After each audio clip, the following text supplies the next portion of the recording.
আজকের রেসিপি হচ্ছে ডাব চিংড়ি, বাঙালিদের ট্র্যাডিশনাল ফুড। চলুন ডাব চিংড়ি রেসিপি দেখা যাক।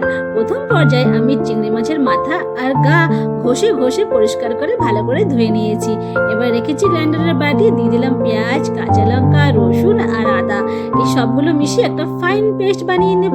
রাখলাম একটা ডাব, ওর মুখটা ভালো করে কাটলাম, একটু বড় করে কাটতে হবে বন্ধুরা। তারপরে ওর জলটি বের করে নিতে হবে। তারপরে রাখতে হবে একটা বাটি আর একে একে চিংড়ি মাছগুলিকে ওর ভিতরে। তারপরে দিয়ে দেবো আদা, পেঁয়াজ, রসুন, কাঁচা লঙ্কার পেস্ট। তারপরে দিয়ে দেবো কাজু আর পোস্ত বাটা।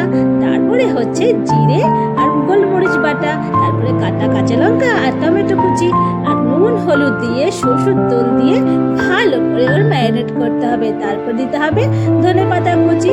এই ম্যারিনেটটা মিনিমাম 10 মিনিট 15 মিনিট রাখতে হবে।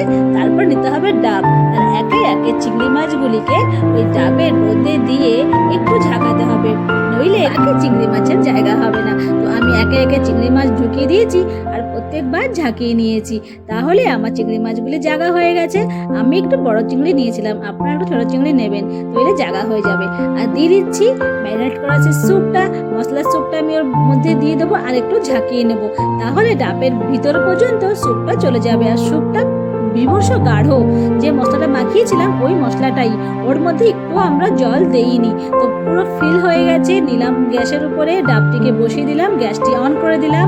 একে 1 থেকে 1.5 ঘন্টা এরকম জালে রাখতে হবে আর ঢাকনা ঢেকে দিতে হবে। আর ঠিক 1.5 ঘন্টা পরে আমি এসেছি, একটু ওপেনলি আমি আপনাদেরকে দেখাবো। দেখুন কি দারুণ দেখাচ্ছে আমার ডাব চিংড়ি। বাহ, কত সুন্দর হয়েছে না, ফুটে গেছে। এবার আমার রেসিপি কমপ্লিট।